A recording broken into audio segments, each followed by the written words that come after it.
సరే, దీన్ని విడదీసి చూద్దాం. మన కాళ్ల కింద ఉన్న ఈ భూమి ఒక క్రికెట్ బంతిలా లోపలంతా పూర్తిగా ఘనంగా ఉందా? లేక లోపల ఖాళీగా ఉండి పైన మాత్రం ఒక గట్టి పొరతో కప్పబడి ఉందా? ఒక మూసి ఉన్న పెట్టెను అసలు తెరవకుండానే లోపల ఏముందో తెలుసుకోవాలనే ఉత్సుకత చాలా సహజం. అవును, నిజమే. ఆ మూసున్న పెట్టెను తెరవడమనేది ఆధునిక విజ్ఞాన శాస్త్రం సాధించిన ఒక చాలా గొప్ప విజయం అని చెప్పాలి. యా, ఈరోజు మనం భౌగోళిక శాస్త్రానికి సంబంధించిన కొన్ని అకాడమిక్ పాఠ్యాంశాలు మరియు పరిశోధనా పత్రాల ఆధారంగా ఈ అంశంపై ఒక లోతైన విశ్లేషణ చేయబోతున్నాం. బేసిక్గా మన లక్ష్యం ఒక్కటే: అసలు భూమి ఉపరితలాన్ని దాటి లోపలికి వెళ్లకుండానే శాస్త్రవేత్తలు భూమి లోపలి నిర్మాణాన్ని ఎలా ఎక్స్రే తీసి చూశారు అనేది తెలుసుకోవడం. అంటే మనం ఆకాశంలో కోట్ల కిలోమీటర్ల దూరంలో ఉన్న నక్షత్రాలను, గ్రహాలను అత్యాధునిక టెలిస్కోప్లతో ఎంతో స్పష్టంగా చూస్తున్నాం. వాటిలోని మూలకాలను కూడా విశ్లేషిస్తున్నాం కదా. కరెక్ట్. కానీ మన కాళ్ల కింద ఏముందో చూసే అవకాశం లేదు. ఎగ్జాక్ట్లీ. మనం నిలబడ్డ నేల కింద కొన్ని కిలోమీటర్ల లోతులో ఏముందో నేరుగా చూసే అవకాశం మనకస్సలు లేదు. ఈ అకాడమిక్ మూలాలను మనం పరిశీలిస్తే భూమి లోపలి రహస్యాలను ఛేదించడానికి శాస్త్రవేత్తలు వాడిన పద్ధతులు నిజంగా ఒక అత్యున్నత స్థాయి డిటెక్టివ్ కథను తలపిస్తాయి. డిటెక్టివ్ కథ అనగానే నాకు గుర్తొచ్చింది, ప్రత్యక్ష ఆధారాల గురించి మాట్లాడాలంటే మొదటగా మనకు గుర్తొచ్చేది మనం తవ్వే గనులు కదా. ఎవరైనా సరే భూమి లోపలికి వెళ్లి చూడటానికి ప్రయత్నించారని ఆలోచిస్తే దక్షిణాఫ్రికాలోని బంగారు గనుల ప్రస్తావన వస్తుంది. అవును, వస్తోంది. కాని ఆ గనులు కేవలం ఒక 3 నుంచి 4 కిలోమీటర్ల లోతు మాత్రమే ఉంటాయి కదా. అదే. ఆ తర్వాత లోపలికి వెళ్లడం మనుషులకు అసాధ్యం. ఎందుకంటే అక్కడ ఉష్ణోగ్రత మన రక్తం మరిగిపోయే స్థాయికి చేరుకుంటుంది అని మూలాల్లో ఉంది. అంటే మనుషులు వెళ్లలేరు. సరే, మరి యంత్రాల పరిస్థితేమిటి? వాటితో కూడా ఈ డ్రిల్లింగ్ ఎందుకు మనం కొనసాగించలేకపోయాం? యంత్రాలతో కూడా చాలా పెద్ద ప్రయత్నాలే జరిగాయండి. ఉదాహరణకు డీప్ ఓషన్ డ్రిల్లింగ్ ప్రాజెక్ట్ లాంటి అంతర్జాతీయ ప్రాజెక్టులలో భాగంగా ఆర్కిటిక్ మహాసముద్రంలోని కోలా అనే ప్రాంతంలో శాస్త్రవేత్తలు ప్రపంచంలోనే అత్యంత లోతైన డ్రిల్లింగ్ చేశారు. ఓహో, కోలాలోనా? మరి ఎంత లోతు వెళ్లగలిగారు? అత్యంత ఆధునిక సాంకేతిక పరిజ్ఞానాన్ని వాడినప్పటికీ వారు కేవలం 12 కిలోమీటర్ల లోతు వరకే ఆ రంధ్రం చేయగలిగారు. కేవలం 12? అవును, 12. ఆ లోతులో ఉష్ణోగ్రతలు ఎంతగా పెరిగిపోయాయంటే భూమిని తవ్వే డ్రిల్లింగ్ యంత్రాల పళ్ళు కూడా కరిగిపోయాయి. ఇక అక్కడ్నుంచి ఏమాత్రం ముందుకు వెళ్లడం సాధ్యపడలేదు. వావ్! ఇది వింటుంటే నాకొక విషయం అనిపిస్తోంది. భూమి వ్యాసార్థం ఉపరితలం నుంచి కేంద్రం వరకు చూసుకుంటే దాదాపు 6378 కిలోమీటర్లుంటే మనం వెళ్లగలిగింది కేవలం 12 కిలోమీటర్లు మాత్రమే. నిజంగా చాలా తక్కువ. అంటే ఇది ఎలా ఉందంటే ఒక యాపిల్ పండు మీద ఉన్న సన్నటి పొరను మాత్రమే గీకి మొత్తం యాపిల్ లోపల ఏముందో తెలుసుకోవడానికి ప్రయత్నించినట్లుంది. కరెక్ట్గా చెప్పారు. అంటే ఈ ప్రత్యక్ష ఆధారాల వల్ల మనకు తెలిసిన సమాచారం దాదాపు శూన్యమన్నమాట. అందుకే ఆ శాస్త్రవేత్తలు తప్పనిసరిగా పరోక్ష ఆధారాల మీద ఆధారపడాల్సొచ్చింది. పరోక్ష ఆధారాలు అనగానే నేను చదివిన ఈ అకాడమిక్ నోట్స్లో ఒక ఆసక్తికరమైన ఆధారం కనిపించింది. అదే ఉల్కలు. అంటే అంతరిక్షం నుంచి పడే ఉల్కల నిర్మాణాన్ని బట్టి మన భూమి లోపల ఏముందో అంచనా వేయటం. అవునవును, ఉల్కలు చాలా కీలకమైనవి. ఇదొక రకంగా వంటగదిలో నేలమీద పడిన కేక్ పిండిని చూసి అవెన్లో బేక్ అవుతున్న కేక్ రెసిపీని కనిపెట్టడం లాంటిదే కదా. ఒక అద్భుతమైన ఉదాహరణ చెప్పారు. సరిగ్గా అలాగే అర్థం చేసుకోవచ్చు.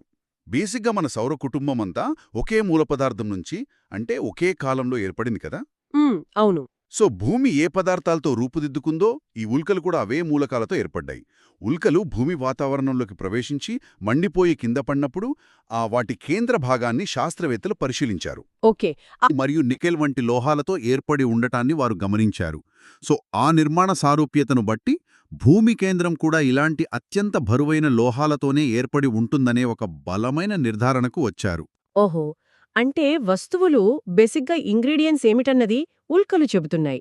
కానీ ఆ వస్తువులు భూమి లోపల ఎక్కడెక్కడ ఏ మోతాదులో సర్దుకొని ఉన్నాయో తెలుసుకోవడం ఎలా? దీనికి వేరే పద్ధతులు వాడారు. దానికి గురుత్వాకర్షణ శక్తిలో వచ్చే వ్యత్యాసాలు, అంటే గ్రావిటీ ఎనామలీస్ ఒక ఆధారంగా పనిచేశాయని మూలాల్లో చూశాను. నాకు అర్థమైనంత వరకు గురుత్వాకర్షణ శక్తి భూమి అంతటా ఒకేలా ఉండదు కదా. అవును, ఉండదు. అది మారుతూ ఉంటుంది. ధృవాల వద్ద ఎక్కువగా భూమధ్యరేఖ వద్ద తక్కువగా ఉంటుంది. దాంతోపాటు భూపటలంలో ద్రవ్యరాశి పంపిణీ కూడా ఈ మార్పులకు కారణం కదా. అంటే భారీ ఖనిజాలు ఉన్న చోట ఒక రకమైన రీడింగ్, తేలికపాటి మట్టి ఉన్న చోట మరో రకమైన రీడింగ్ వస్తుందన్నమాట. మీరు చెప్పింది 100% పాళ్ళు నిజం. గురుత్వాకర్షణ శక్తి కొలతలనేవి వాస్తవంగా భూమి లోపల ఏ పదార్థాలు ఎక్కడ పోగుపడి ఉన్నాయో పసిగట్టే ఒక అద్భుతమైన సాధనం. అంటే ఒక రకమైన స్కాన్ లాగానా? దాదాపుగా. ద్రవ్యరాశి పంపిణీలో అసమానతలు ఉన్నప్పుడు మనం ఆశించిన గురుత్వాకర్షణ విలువకు పరికరం చూపించే వాస్తవ విలువకు మధ్య కొంత వ్యత్యాసం వస్తుంది. ఆ వ్యత్యాసాన్ని విశ్లేషించడం ద్వారా లోపల ఇనుప ఖనిజం ఉందా లేదా ఖాళీ ప్రదేశం ఉందా అనేది ఒక మ్యాప్ లాగా గీయవచ్చు. గ్రేట్! కానీ ఇక్కడొక చిన్న సమస్య ఉంది కదా. అవును, ఇవన్నీ మనకు ఒక పరిధి వరకే సమాచారాన్నిస్తాయి. ఎంతైనా ఇవి కేవలం పైపైన కొలతలు మాత్రమే.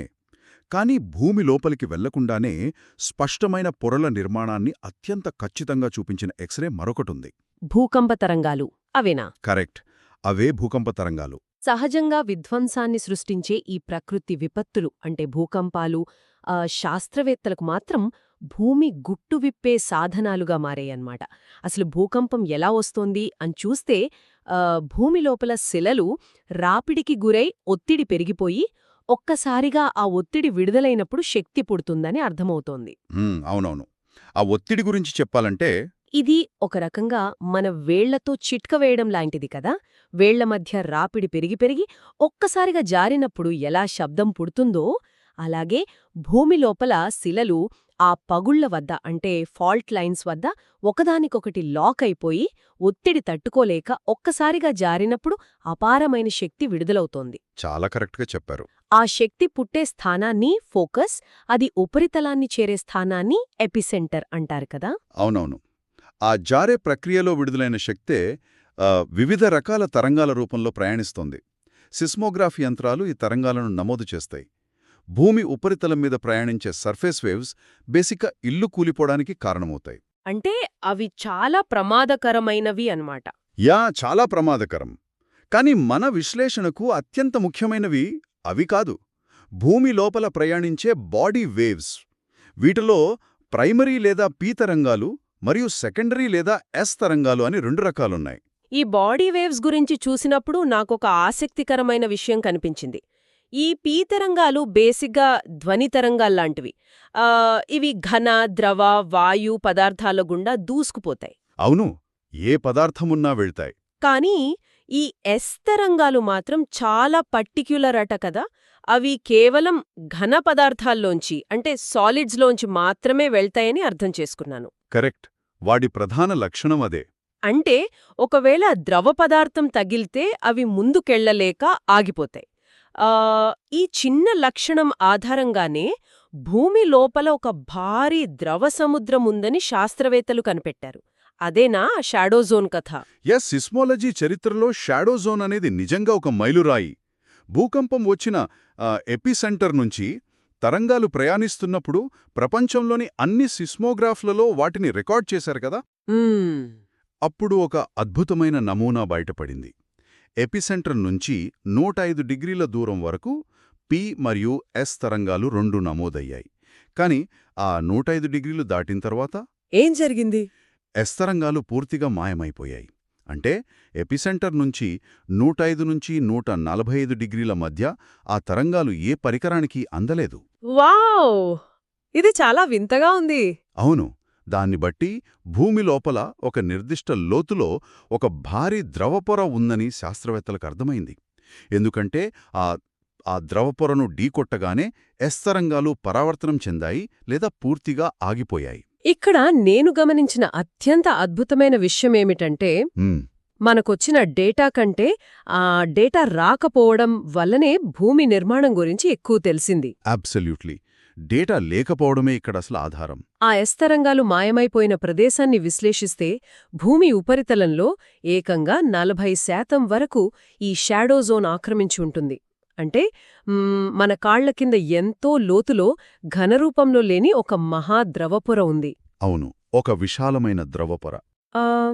ఈ ఆధారాలతోనే భూమిని ప్రధానంగా 3 పొరలుగా విభజించారు కదా: క్రస్ట్, మ్యాంటిల్ మరియు కోర్. దీన్ని ఒక గిన్నెలో ఉడుకుతున్న చిక్కటి సూప్తో పోల్చవచ్చా? పైన పలుచగా కట్టిన మీగడలాంటి పొర ఈ క్రస్ట్ అయితే, కింద ఉడుకుతున్న ద్రవం మ్యాంటల్ అనుకోవచ్చా? ఆ సూప్ ఉదాహరణ భూమి అంతర్గత చలనాలను అర్థం చేసుకోవడానికి చాలా బాగా సరిపోతుందండి. ఆ పైన తేలుతున్న పలుచటి మీగడలాంటి బొరనే క్రస్ట్ లేదా భూపటలం అంటాం. ఇది చాలా పెలుసుగా ఉంటుంది. మనం నివసిస్తున్నది, వ్యవసాయం చేస్తున్నదంతా దీనిమీదే. కానీ ఈ క్రస్ట్ అంతటా ఒకేలా ఉండదు కదా? కరెక్ట్. ఈ క్రస్ట్ మందం అంతటా ఒకేలా ఉండదు. సముద్రాల కిందది కేవలం 5 కిలోమీటర్ల మందం మాత్రమే ఉంటే, ఖండాల కింద దాదాపు 30 కిలోమీటర్లు ఉంటుంది. అబ్బా, 30 కిలోమీటర్లా? హిమాలయాల లాంటి పర్వతాల కింద ఏకంగా 70 కిలోమీటర్ల మందం కూడా ఉంటుంది. దీనికి కారణం బేసిక్గా వాటి సాంద్రతలో ఉన్న వ్యత్యాసం. అంటే బరువును బట్టి మారుతుందన్నమాట. ఖండాలు మాత్రం తేలికపాటి గ్రానైట్ శిలలతో ఏర్పడతాయి. అందుకే బరువైన ఆ సముద్రపు క్రస్టు లోపలికి నొక్కుకుపోయి పలుచగా ఉంటుంది. ఓకే, ఇప్పుడు నాకు క్రస్ట్ గురించి అర్థమైంది. ఈ క్రస్ట్ కింద ఉండే రెండో పొర ఈ మ్యాంటిల్ కదా? దాదాపు 2900 కిలోమీటర్ల లోతు వరకు ఉండే ఈ మ్యాంటిల్లో ఆస్థెనోస్ఫియర్ అనే పదం నన్ను చాలా ఆకర్షించింది. ఆస్థెనోస్ఫియర్, అది చాలా ఇంట్రెస్టింగ్ లేయర్. గ్రీకు భాషలో ఆస్థెనో అంటే బలహీనమైనది అని అర్థం కదా? ఈ ఆస్థెనోస్ఫియర్ బేసిక్గా క్రస్ట్ కింద ఒక 400 కిలోమీటర్ల మందంలో ఉండే ఒక జిగటగా ఉండే సగం కరిగిన పొర అని చదివాను. అవును, సగం కరిగిన ప్లాస్టిక్ లాగా ఉంటుంది. మనమిందాక అనుకున్న ఆ ఉడుకుతున్న సూప్ ఉపమానంలో పైనున్న గట్టి పొరలు కదలడానికి ఇది ఒక ఇంజిన్ ఆయిల్ లాగా లేదా ఒక లూబ్రికెంట్ లాగా ఈ ఆస్థెనోస్ఫియర్ పనిచేస్తుందని నాకనిపిస్తోంది. ఇంజిన్ ఆయిల్ ఉపమానం చాలా ఖచ్చితమైనది. క్రస్ట్ మరియు మ్యాంటిల్ యొక్క పైభాగాన్ని కలిపి మనం లిథోస్ఫియర్ అంటాం. ఈ లిథోస్ఫియర్ మొత్తం గట్టిగా ఘనంగా ఉంటుంది. ఓకే. ఈ భారీ శిలాపలకలు అంటే ఈ టెక్టానిక్ ప్లేట్స్ అన్నీ ఆస్థెనోస్ఫియర్ అనే ఆ ప్లాస్టిక్ లాంటి ద్రవపొరపైనే తేలుతూ మెల్లగా కదులుతుంటాయి. ఓహో, అంటే ఖండాలు కదిలేది ఈ పొర వల్లేనా? ఖచ్చితంగా. ఆ కదలికలు వల్లే ఖండాలు విడిపోవటం, కలవటం, పర్వతాలు ఏర్పడటం అన్నీ జరుగుతాయి. భూమ్మీద ఎక్కడ అగ్నిపర్వతం బద్దలైనా బయటకు వచ్చే ఆ శిలాద్రవానికి మూలం కూడా బేసిక్గా ఈ ఆస్థెనోస్ఫియరే. దీని కింద అంటే 2900 కిలోమీటర్ల తర్వాత మూడో పొర కోర్ మొదలవుతుంది. ఈ కోర్ 2 భాగాలుగా ఉంటుంది కదా? వెలుపలి కోర్ ద్రవరూపంలో ఉంటే లోపలి కోర్ విపరీతమైన పీడనం వల్ల గట్టిగా ఘనరూపంలో ఉంటుంది. ప్రెషర్ వల్ల అలా గట్టిగా మారిపోతుంది. ఇవి 2 నిక్కిల్ మరియు ఇనుముతో తయారైన అత్యంత బరువైన పొరలు అని విన్నాను. అయితే నేను ఇక్కడ ఒక ముఖ్యమైన యంత్రాంగాన్ని అర్థం చేసుకోవాలనుకుంటున్నాను. ఈ ద్రవరూపంలో ఉన్న వెలుపలి ఇనుప కోరు ఆ లోపలున్న ఘన కోర్ చుట్టూ వేగంగా తిరగడం వల్లే కదా భూమికి అయస్కాంత క్షేత్రం ఏర్పడుతుంది. అవును, ఇది చాలా అద్భుతమైన ఫినామినా. అంటే ఈ కోర్ కేవలం ఒక ఇనుప ముద్ద మాత్రమే కాదు, ఆ భూమిని సూర్యుడి రేడియేషన్ నుంచి కాపాడే ఒక అతిపెద్ద డైనమో లాంటిదన్నమాట. ఎగ్జాక్ట్లీ. ఆ యంత్రాంగాన్ని డైనమో ఎఫెక్ట్ అంటారు. లోపలి కోర్ స్థిరంగా ఉన్నా దాని చుట్టూ ద్రవరూపంలో ఉన్న ఉడుకుతున్న ఇనుము నిరంతరం ప్రవహిస్తూ ఉండడం వల్ల ఆ విద్యుదయస్కాంత శక్తి ఉద్భవిస్తుంది. ఆ అదృశ్య కవచమే బేసిక్గా భూమి మీద ప్రాణకోటిని కాపాడుతోంది. వావ్, అది లేకపోతే మనకు చాలా కష్టం. ఇప్పుడిక మీరు ప్రస్తావించిన ఆ ఉడుకుతున్న పొరల దగ్గరికే వద్దాం. భూమి లోపల విపరీతమైన వేడి, ఒత్తిడి ఉన్నప్పుడు అది ఎప్పుడో ఒకప్పుడు బయటకు రావాలి కదా? అవును, అది లోపలే ఉండిపోతే పేలిపోతుంది కదా? ఆ ఒత్తిడిని నియంత్రించే సేఫ్టీ వాల్వ్స్ లాగా, అంటే ప్రెషర్ వాల్వ్స్ లాగా పనిచేసేవే ఈ అగ్నిపర్వతాలు. అగ్నిపర్వతాలనగానే మనకు మంటలు, పొగ, లావా ఇవే గుర్తొస్తాయి. అయితే అసలు ఈ మ్యాగ్మాకి, లావాకి మధ్య ఉన్న తేడా ఏమిటో ఇక్కడ వివరిస్తే బావుంటుంది. తప్పకుండా. బేసిక్గా కరిగిన రాతి పదార్థం లోపల ఉంటే మ్యాగ్మాని, బయటపడితే లావా అని ఒక ప్రాథమిక నిర్వచనముంది. కాని దీని వెనుకున్న భౌతిక మార్పు ఒక సోడా బాటిల్ని తెరవడంతో పోల్చవచ్చా? సోడా బాటిల్ ఎలా అంటే భూమి లోపల విపరీతమైన పీడనం వల్ల వాయువులు ఆ శిలాద్రవంలో కరిగిపోయి ఉంటాయి. దాన్ని మ్యాగ్మా అంటాం. ఎప్పుడైతే అది పగుళ్ల ద్వారా ఉపరితలానికొస్తుందో ఆ పీడనం తగ్గిపోయి ఆ వాయువులు ఒక్కసారిగా బుడగల్లా బయటకు ఎగజిమ్ముతాయి కదా, అప్పుడు అది లావా అవుతుంది. పర్ఫెక్ట్. ఆ సోడా బాటిల్ వివరణ దీనికి అత్యంత సరైన ఉదాహరణ.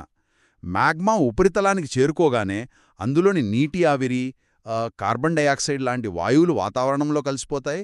ఆ తర్వాత మిగిలిన ద్రవాన్ని మనం లావా అంటాం. ఈ లావా అంతా ఒకేలా ఉండదా? ఉండదు.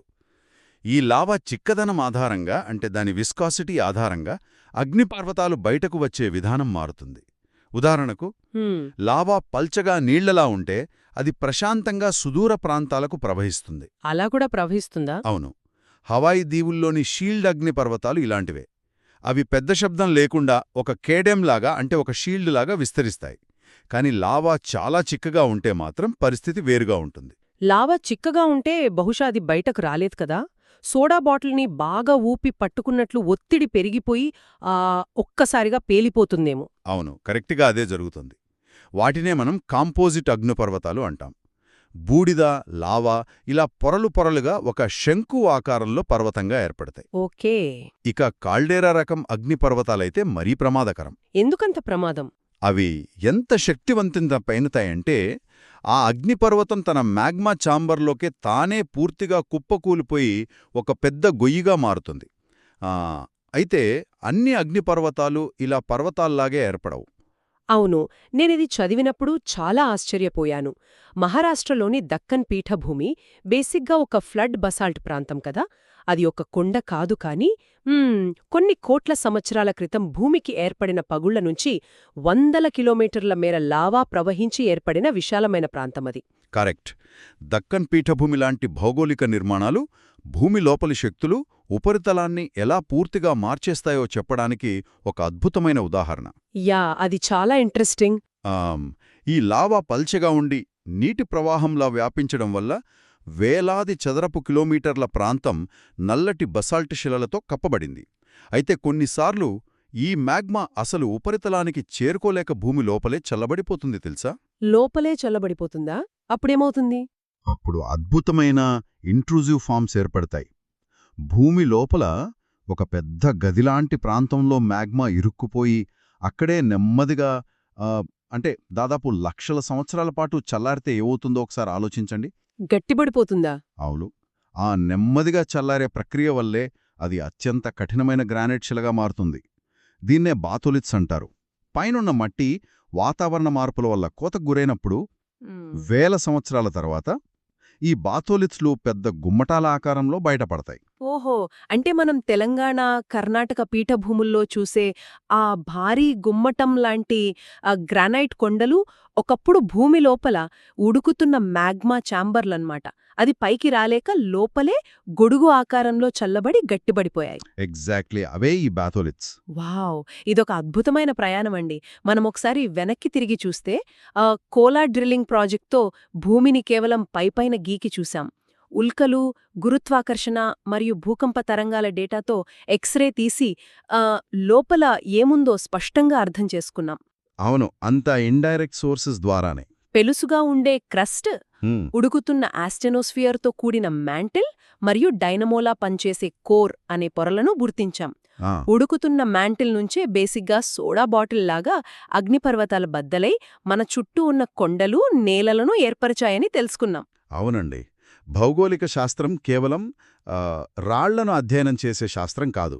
భూమి లోపల ఏముంటే మనకేంటి అని ఎవరైనా అనుకోవచ్చు, కానీ భూమి లోపల జరిగే ఈ అంతర్గత శక్తుల కదలికలే మానవ నాగరికతలను కూడా నిర్ణయించాయి. అదెలా అంటారు? ఉదాహరణకు దక్కన్ పీఠభూమిలోని ఆ ఫ్లడ్ బసాల్ట్ వల్లే ఈరోజు ఆ ప్రాంతంలో పత్తి పంటకు ఎంతో అనుకూలమైన నల్లరేగడి నేలలు ఏర్పడ్డాయి. ఓ రైట్, అంటే మన వ్యవసాయం దీనిపైనే ఆధారపడి ఉందన్నమాట. యా, అంతేకాకుండా మనం నిర్మించే భారీ ఆనకట్టలు, నగరాల భద్రత ఇదంతా ఆ ప్రాంతం కిందున్న ఫాల్ట్ లైన్స్ పైన, ఆస్థెనోస్ఫియర్ కదలికలపైన ఆధారపడి ఉంటుంది. భూమి లోపల నిర్మాణాన్ని అర్థం చేసుకోవడం అంటే మానవ మనుగడను ఎలా సురక్షితంగా ప్లాన్ చేసుకోవాలో తెలుసుకోవడమే. నిజమే. మనం ప్రతిరోజూ నడిచే నేలవైపు ఇక నుంచి కొంచెం కొత్తగా చూద్దాం. మన పాదాల కింద ఉన్న ఈ భూమి ఎంతో దృఢంగా, స్థిరంగా ఉందని మనం భావిస్తుంటాం కదా. అవును, సామాన్యంగా అందరూ అలానే అనుకుంటారు. కానీ ఈ విశ్లేషణ తర్వాత నాకు అర్థమైందేమిటంటే, ఈ ఉపరితలం అనేది నిజానికి చాలా పల్చని పెంకులాంటి పొర మాత్రమే. అవును. దాని కింద ఎప్పుడూ కదులుతూ భగభగ మండుతూ ఉండే యాస్థెనోస్ఫియర్ అనే ఒక మహాసముద్రం లాంటి పదార్థం ఉంది. అవును, కరెక్ట్గా అదే పరిస్థితి. ఆ ఉడికే సముద్రం మీద తేలియాడే ఒక చిన్న పడవల్లాంటివి మన ఖండాలు.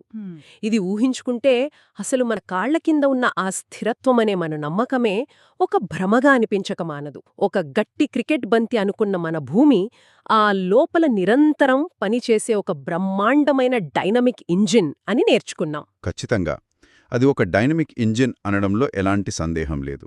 ఈ అద్భుతమైన ఆలోచనతోనే మళ్ళీ మనం మరొక ఆసక్తికరమైన అంశంతో తదుపరి విశ్లేషణలో కలుద్దాం. అప్పటి వరకు సెలవు.